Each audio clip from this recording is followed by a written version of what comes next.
Let's be together forever. Was it back in middle school? During the prime of our youth, we truly believed in forever. I am Jack. Now, I'm already 30 years old. I gently place my suntanned hand on my wife's cheek. Then, a cool and cold sensation shivered through my skin. The really good people always seem to pass away too soon. Numerous lilies were prepared for my beloved wife, Lily. Their overly sweet scent made my head spin. We had been married for just about 3 years. Our life was settling down, and we were just starting to talk about having kids. We had a habit of jogging together every morning. That day, I overslept, and Lily left the house first. "I'll get too far ahead if you dawdle," she said as she closed the door. I can still clearly hear her voice in my ears. Why didn't I stop her? I should have asked her to wait until I was ready. Just after she left the house, Lily was hit by a car driven by a drowsy driver. She was rushed to the hospital, but it seems she died almost instantly. She will never wake up again. Lily is dead. She looks so beautiful and just sleeping in her coffin. We were childhood friends, doing everything together since we were kids. Lily, always so spirited, dragged me all over town as our playground. In middle school, it was Lily who turned our friendship into a romantic relationship. Our relationship lasted for 15 years. We didn't know that forever could suddenly end one day. Don't overthink it. With a pale face, I stood there as the attendees spoke to me. Words of empathy and sorrow from the heart. Yet, even those felt like a nuisance. "How many kids do you want?" Lily often talked about the future like that, probably wishing we had married earlier. But she never rushed me, the dreamer, and supported me from the closest place. We had just become husband and wife. It was supposed to be the beginning. How should I live now? I don't know a world without Lily. Since then, I've just been working non-stop. It's already the 2020s. No one says can you fight 24 hours anymore, but I have nothing else but to immerse myself in work. If I stop for a moment, the unbearable reality hits me like a wave. Naturally, I quickly wore out my body and visibly lost weight. Only my eyes shone brightly, and in the mirror, I looked almost like a beast. How should I live? This question has been running through my head since the funeral.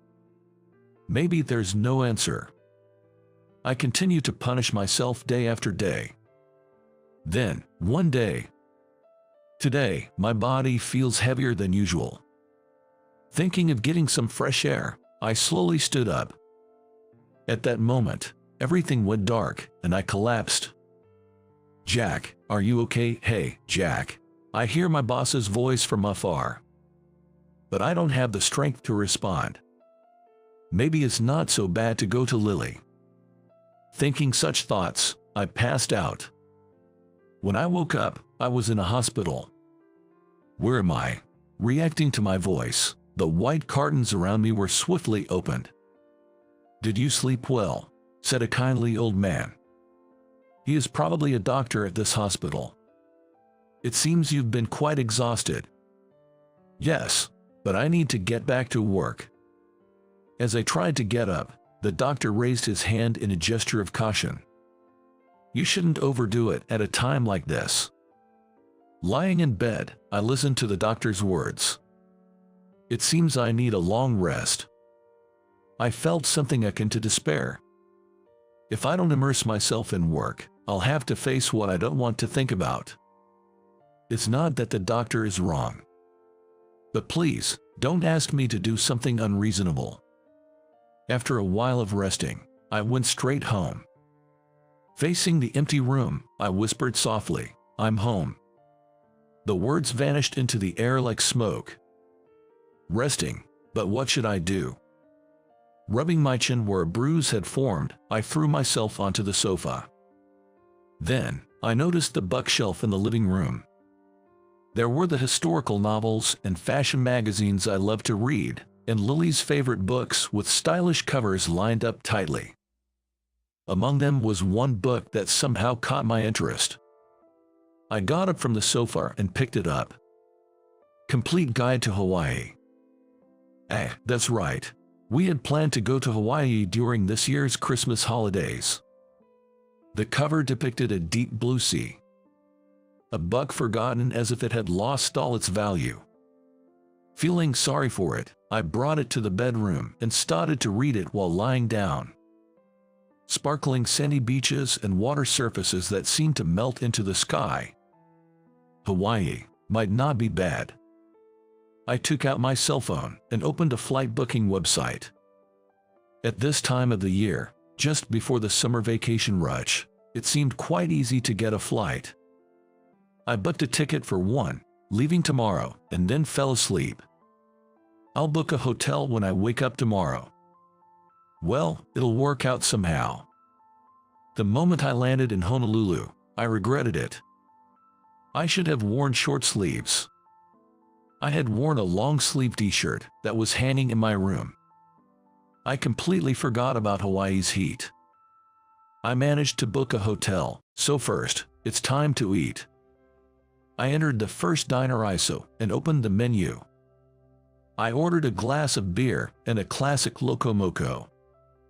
As I wiped my hands with a wet towel, I looked around to see happy couples everywhere. I want a bite of that, a young woman was playfully asking her boyfriend. Would Lily have acted that way if she were here? After filling my stomach, I walked along the Kalakaua Avenue. But no matter what I saw, all I could think about was Lily. Lily this, Lily that, if Lily were here. Even though I came on a trip, my heart remained heavy. I even found myself hating this blue sky. How should I live? Once again, I started pondering this unanswerable question. In the evening, I sat on the beach with a soda in hand. This sky turned a fantastical color, like a painting. It's called the magic hour. I remember Lily once told me that. As I gazed at the dream-like beautiful scenery, tears began to fill my eyes. But if I'm going to cry, it's better to do so while looking at something beautiful. I wiped my tears with my arm and gazed back at the view. That's when it happened. A black hat tumbled in front of me. A bucket hat, was it? Lily had wanted one too. I picked it up and looked around for its owner. Then, excuse me, I heard a voice from behind and turned around. And then, I was struck as if by lightning. There she was, standing right there. No, it wasn't Lily. Her hairstyle was different, and she was much shorter than Lily. But she looked so much like her. Holding the hat, I was speechless as I stared at the girl's face. Then, she too looked startled. You can't be. She covered her mouth with both hands and stood frozen in shock. We stared at each other, frozen in place. You are. As I began to speak, a man's voice called from a distance. Hey, Emily. Hearing that, the girl seemed to snap back to reality, snatching her hat from me. She bowed quickly and ran off in a hurry. I watched her retreating back. Who was that? Lily had no sister. Then why did she look so much like her? Before I knew it, my tears had completely dried up.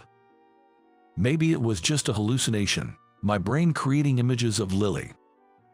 Forcing myself to accept that, I headed back to the hotel dejectedly.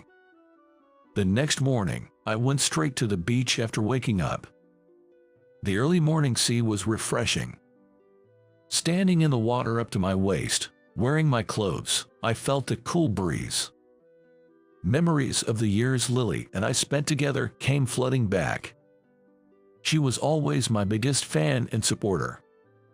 Where do abandoned dreams go? Will I forget them someday?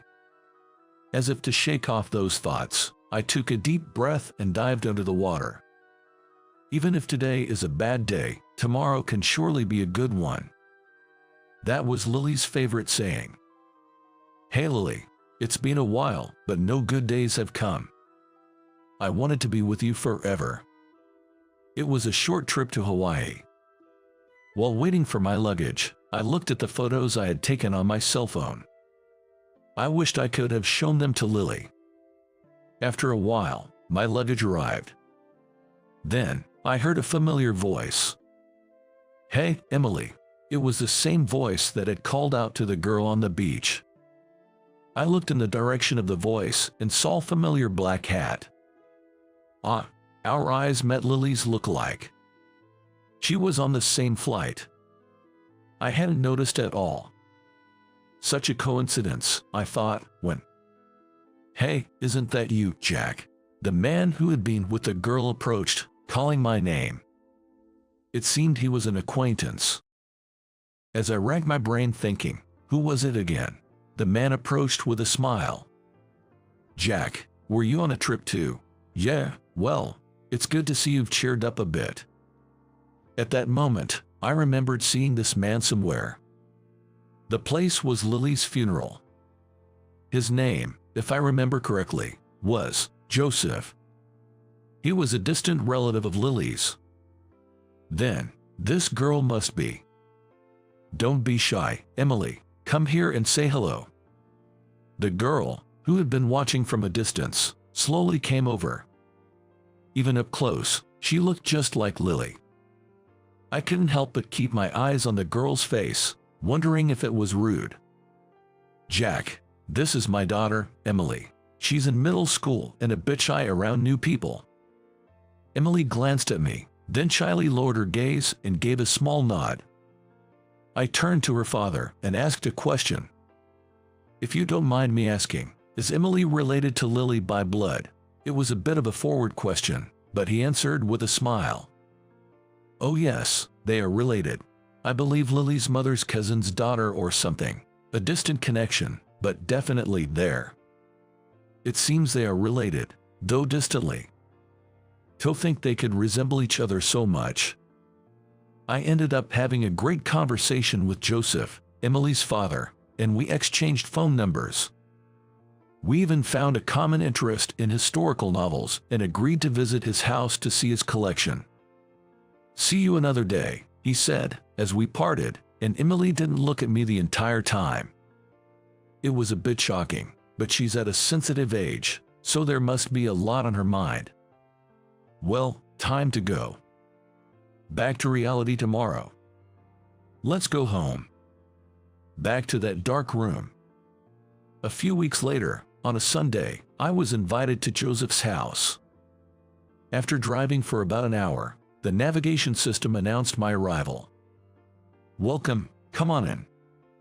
A house in the suburbs. Joseph ushered me in, and the interior was neatly organized. Wow, this is amazing.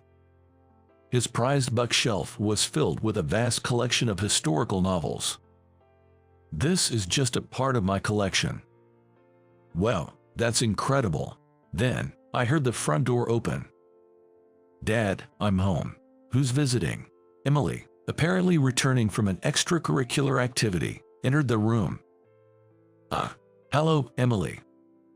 I greeted her, but she quickly averted her eyes and left the room. Emily, sorry, Jack, she seems to be nervous around you. No worries at all. Then I noticed a photo frame displayed nearby.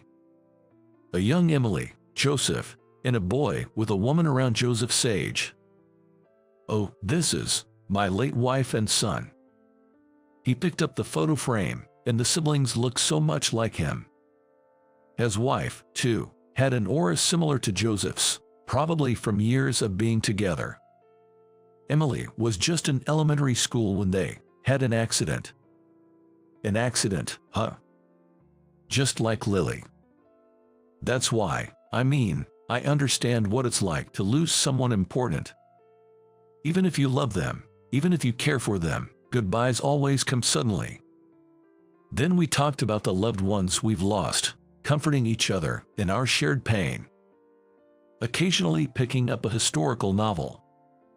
Since then, I've started to visit their house more often. However, Emily continues to avoid me. One day, when I pressed the doorbell, it wasn't Joseph who answered, but Emily. Dad's gone to buy coffee. Please, come in.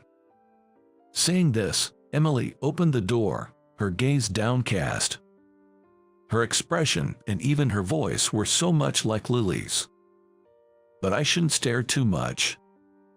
I don't want to be disliked even more. Emily led me to Joseph's room. Then, a familiar word from the living room caught my ear. It's decided, nose riding. I couldn't help but peek into the open living room, and there I was on the TV. A surfing competition from a few years ago. Back when I was still chasing my dream. Yes, I was a surfer, a regular at world competitions. Were you watching this? Emily, with a panicked look, turned off the TV with the remote. Emily, awkwardly looking down, remained silent. Her demeanor reminded me so much of Lily when she was downcast. It made me unconsciously soften my expression. Do you like surfing? When I asked, Emily nodded slightly. Did you know about me? After a moment of silence, she said. I was so surprised to find out we were related. I used to watch your videos a lot, so I couldn't talk to you properly. So that was it. The question I had been wondering about was cleared up, and I felt a wave of relief. I wasn't disliked after all, which was really good to know. Suddenly, Emily, who had been looking down, lifted her face abruptly. Are you not going to compete anymore? No, I'm not. I replied with a powerless smile. I only managed second place in this competition. Anything more is just out of my reach. The dream I had been chasing. The dream that Lily had watched with me. It was to win the world championship and become the world's #1 surfer. But Lily is no longer here. I don't need dreams anymore. But, sorry, I'm late. Joseph, seemingly just back from a run, hastily opened the door. Then Emily stopped speaking and abruptly returned to her room. She seemed like she wanted to say something. But I didn't have the courage to ask. But those words felt like they would stir the extinguished fire in my heart. The following week, I received a call on my cell phone. It was from Joseph.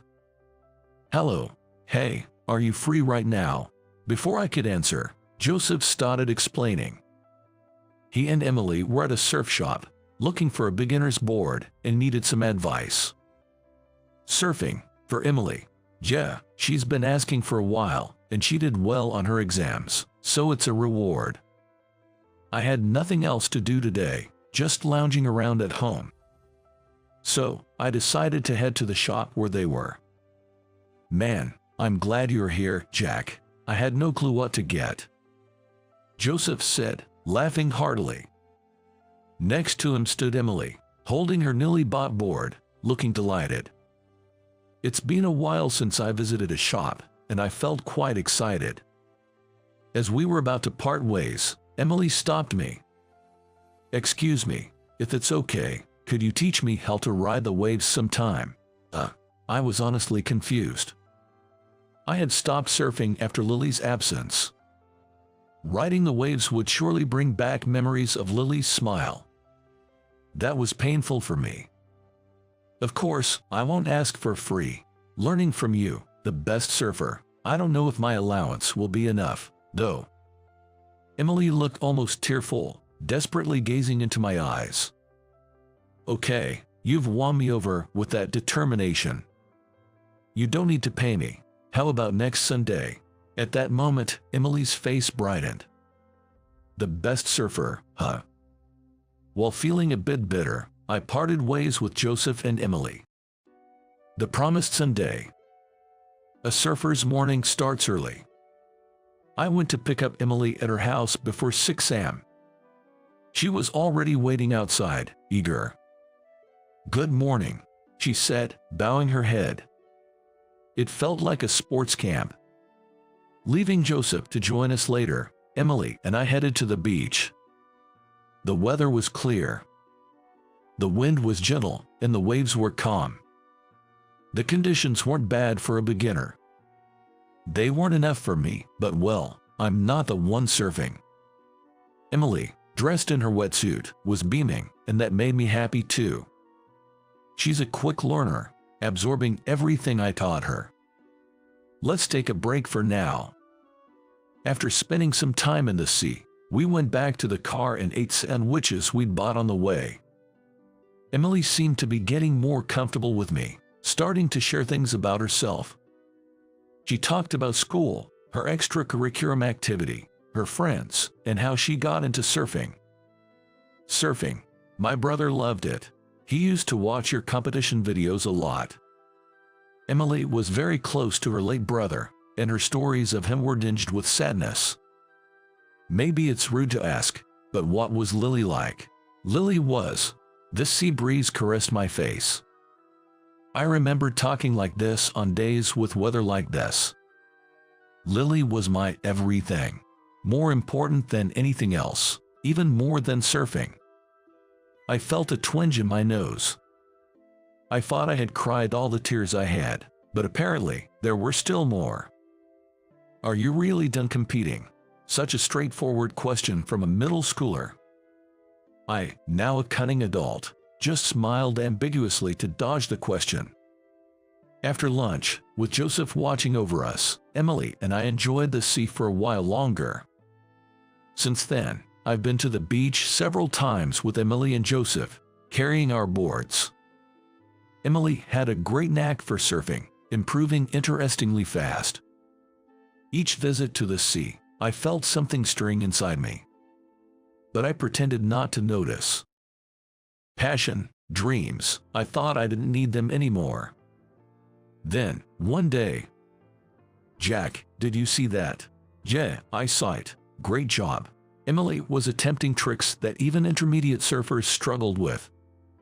I was amazed at how good she had become. "Now it's your turn, Jack." "All right, watch this." I caught a wave and stood up on my board.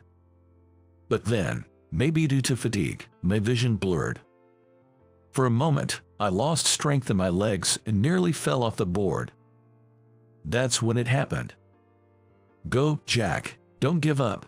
Emily's cheering echoed in my ears. I regained my balance and executed the move. Or at least I thought I did. But I slipped off the board and crashed into the water. I showed a bad side of me there. My training lapse had clearly weakened my stamina. I flopped down next to Emily sitting down on the sand. "Damn, that's frustrating," I said, trying to lighten the mood, and Emily responded, "Don't worry, Jack. Even if today was a bad day," my heart skipped a beat. Those words were, "Tomorrow will surely be okay, Jack. You are a hero to surfing fans." Those were Lily's words. Words she had said to me dozens, hundreds of times. Unable to say anything, I just stared at the sand at my feet. How should I live? A question that had been on my mind ever since Lily was gone. I knew there probably wouldn't be an answer. But still. Yeah, tomorrow will surely be okay.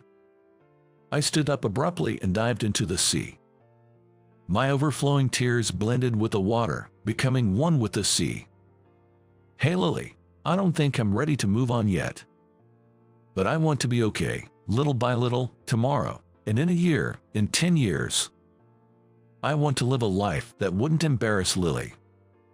I want to show a cool side of myself to Emily, who has become like a sister to me, someone who shares Lily's words with me. Can I dream again?" As I floated, carried by the waves, I asked this question to the sky. Several years later. "It's all thanks to you, Jack. To think we could see such a view," Joseph said, his eyes moist, as he watched his daughter laugh on the podium. In Emily's arms was a photo of her mother and brother. Since then, Emily had improved remarkably and was now competing for medals in junior tournaments. The medal shining on her chest was silver. Her challenges would probably continue. It's all because Emily worked hard. She resembled my dear wife so much, my sister in arms. When I first met her at the sea in Hawaii, I never imagined things would turn out this way. How should I live, continuing to share in Emily's dreams? That kind of life would be nice. But as for me, come on, Jack, it's almost time for your award ceremony. I'm on my way. I was close, but not quite there for the championship. However, I can still do it. The dream Lily and I watched together. I will make it come true someday. So watch over me, Lily. I will continue to live with my dreams.